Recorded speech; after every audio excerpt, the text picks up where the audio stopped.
বাঙালি খানায় সবাইকে স্বাগত জানাই।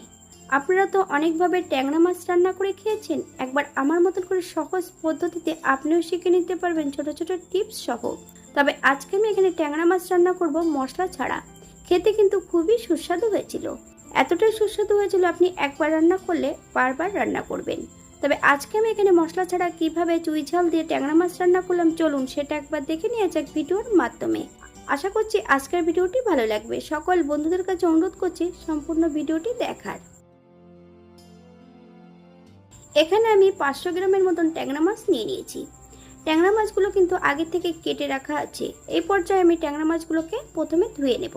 বেশ ভালো করে 4 থেকে 5 বারের মতন জল দিয়ে ধুয়ে নিতে হবে। তবে আমি একটু লবণ আর একটু লেবুর রস দিয়ে বেশ ভালো করে ধুয়ে নেব। আপনারা আপনাদের পছন্দ মতন মাছগুলো ধুয়ে নিতে পারেন।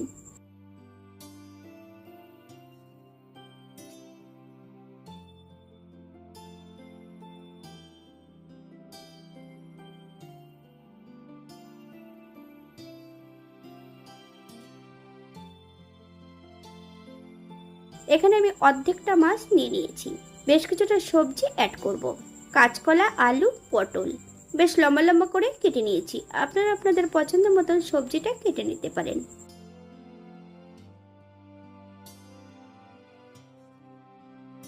1 চামচ হলুদ গুঁড়ো আর 1 চামচ লবণ অ্যাড করব। 1 চামচ কাঁচা সর্ষের তেল। সবজি ও মাছের গায়ে বেশ ভালো করে লাগিয়ে নিতে হবে।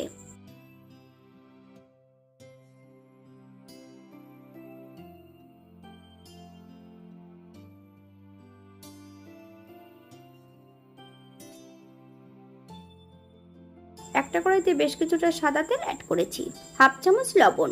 লবণ অ্যাড করলে কিন্তু মাছগুলো কড়াইয়ের নিচটাতে লেগে যাবে না।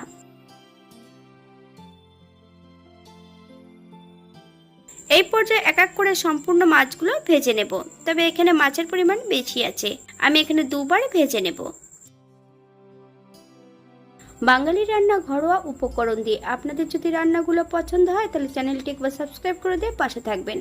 পাশে থাকা বেলটি বাজিয়ে দেবেন, নইলে নিত্য নতুন রান্নার নোটিফিকেশন পাবেন না। আমার এই চ্যানেলে আমিষ নিরামিষ বিভিন্ন ধরনের মিষ্টি রেসিপি দেওয়া আছে, আপনারা একবার চ্যানেলটি ঘুরে দেখে নেবেন। এই পর্যায়ে মাছগুলো তেল থেকে তুলে নেব। আপনারা আপনাদের পছন্দ মতন